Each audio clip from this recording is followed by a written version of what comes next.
سورۃ البقرہ آیت نمبر 6۔ اعوذ باللہ من الشیطان الرجیم، بسم اللہ الرحمن الرحیم۔ ان الذین کفروا سواء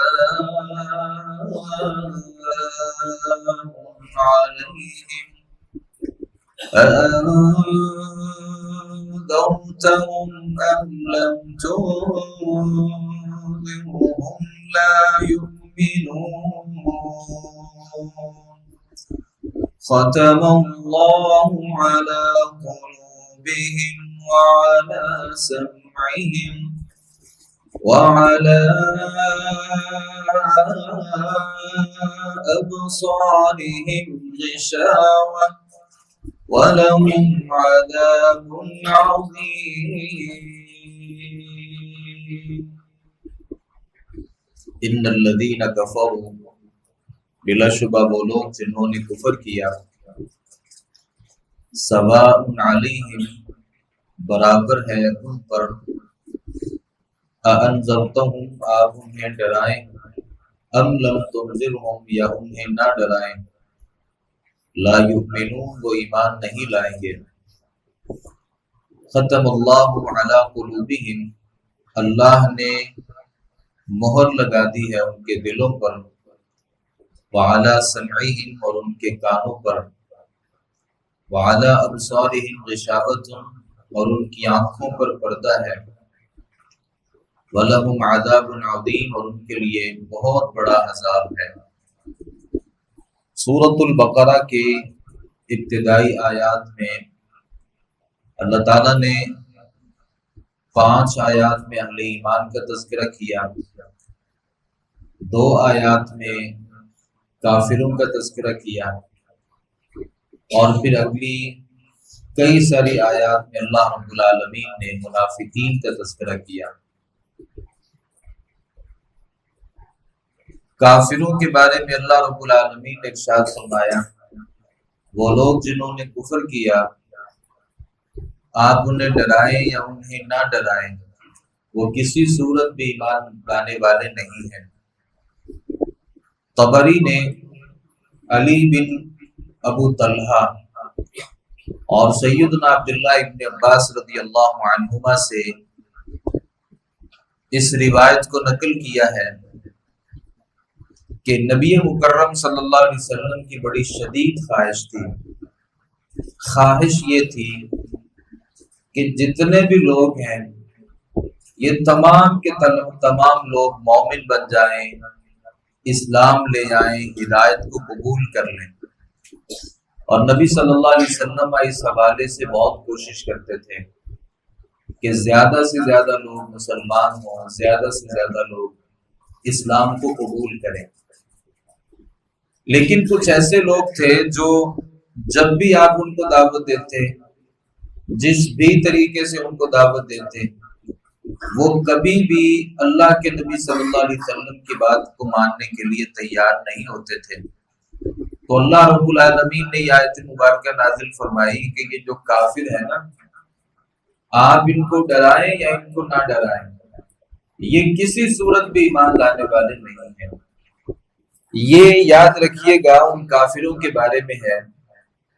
جو نبی مکرم صلی اللہ علیہ وسلم کو بہت اچھے طریقے سے جانتے تھے، آپ کو پہچانتے تھے، آپ کی دعوت کو سمجھتے تھے، اور اللہ رب العالمین کی تمام نشانیوں کو سمجھتے تھے۔ اس کے باوجود وہ انکار کرتے تھے،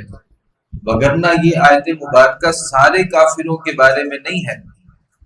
کیونکہ کتنے ہی ایسے کافر تھے جو پہلے کافر تھے اور نبی مکرم صلی اللہ علیہ وسلم کی دعوت پہ انہوں نے اسلام کو قبول کیا۔ صحابہ کرام رضوان اللہ علیہم اجمعین میں ایک بڑی تعداد ہے جو پہلے کافر تھے اور نبی صلی اللہ علیہ وسلم نے ان کو دعوت دی اور وہ اللہ رب العالمین سے ڈرنے والے بن گئے۔ تو یہ آیت مبارکہ ان کافروں کے بارے میں ہے جنہوں نے تمام کی تمام نشانیوں کو دیکھ لیا، اس کے باوجود انہوں نے انکار کر دیا۔ اللہ تعالیٰ نے قرآن مجید کے ایک دوسرے مقام پر اس بات کا تذکرہ کیا ہے، ان الذین حقت علیہم کلمۃ ربک لا یؤمنون، بلا شبہ جن لوگوں کے بارے میں اللہ کا حکم قرار پا چکا ہے، ثابت ہو چکا ہے کہ وہ ایمان نہیں لائیں گے۔ وَلَوْ جَاءَتْهُمْ كُلُّ آیَةٍ، اور اگرچہ آپ ان کے پاس جتنی بھی نشانیاں ہیں تمام کی تمام نشانیاں لے آئیں۔ کبھی کوئی کافر کہتا تھا قرآن کو تب مانیں گے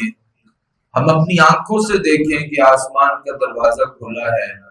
پھر ایک کتاب نیچے فرشتہ لے کر کے آیا ہے، اور یہ ہم اپنی آنکھوں سے دیکھ رہے ہوں تب قرآن کو مانیں گے۔ تب تک آپ کو نبی نہیں مانیں گے جب تک آپ ہمیں یہ نشانی نہ دکھا دیں۔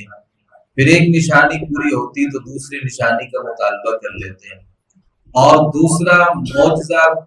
اللہ رب العالمین کی طرف سے پورا ہوتا تو تیسری بات کا مطالبہ کر لیتے۔ اللہ فرماتے ہیں کہ اگر تو ان کو تمام کی تمام نشانیاں دے دے اور یہ ہر ان کا مطالبہ پورا کر لیا جائے، لا یؤمنون، یہ کبھی بھی ایمان نہیں لائیں گے۔ یہ آیت مبارکہ اللہ رب العالمین نے ان کے بارے میں نازل فرمائی ہے۔ وَلَئِنْ أَتَيْتَ الَّذِينَ أُوتُوا الْكِتَابَ بِكُلِّ آیَةٍ مَا تَبِعُوا قِبْلَتَكَ، اللہ فرماتے ہیں کہ ساری نشانیاں بھی ان کے پاس لے جاؤ،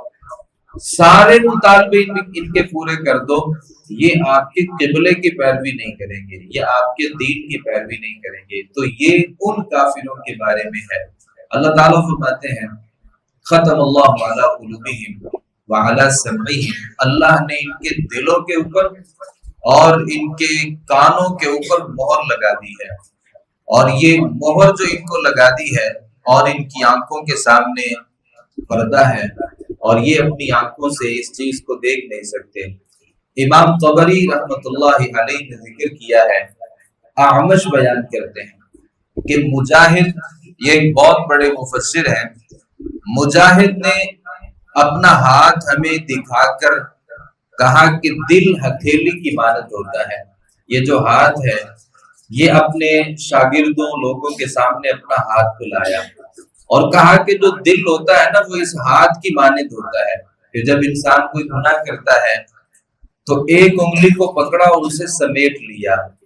اور پھر انسان جب گناہ کرتا ہے تو دوسری انگلی کو بھی سمیٹ لیا، پھر گناہ کرتا ہے تو تیسری انگلی کو سمیٹ کر کے دکھایا، یہاں تک کہ ان ساری انگلیوں کو بند کر لیا اور کہا کہ جیسے یہ ہاتھ بند ہو جاتا ہے نا، ایسے اللہ رب العالمین کی طرف سے مہر لگ جاتی ہے، پھر کوئی بات بھی اس ہاتھ کی ہتھیلی کے اندر تک نہیں جا سکتی۔ اور نبی مکرم صلی اللہ علیہ وسلم نے اس بات کی وضاحت کی ہے۔ حذیفہ رضی اللہ عنہ بیان کرتے ہیں، آپ صلی اللہ علیہ وسلم نے فرمایا تعرض الفتن علی القلوب کالحصیر عودا عودا، آپ صلی اللہ علیہ وسلم نے فرمایا دلوں پر فتنوں کو اس طرح وار کیا جائے گا جس طرح چٹائی کے تنکے ہوتے ہیں، جو دل انہیں قبول کر لے گا اس میں ایک سیاہ نقطہ پیدا ہو جائے گا، جو بھی فتنوں کو قبول کر لے گا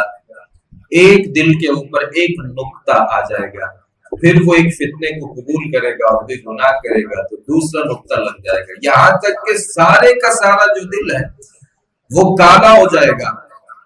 اور جیسے ہی انسان جو ہے وہ گناہ سے توبہ کرے گا اور اپنے اس گناہ پہ اللہ رب العالمین سے معافی کا خواستگار ہوگا، وہ ایک نقطہ جو تھا وہ سفیدی میں تبدیل ہو جائے گا۔ اور نبی صلی اللہ علیہ وسلم نے ارشاد فرمایا تھا ان المؤمن اذا اذنب كانت نقطة سوداء في قلبه فان تاب ونزع واستغفر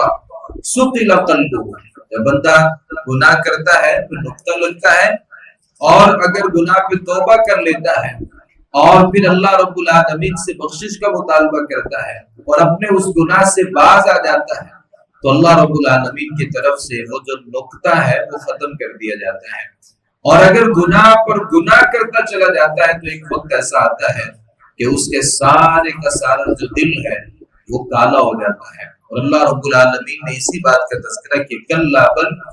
ران علی قلوبہم ما کانوا یکسبون،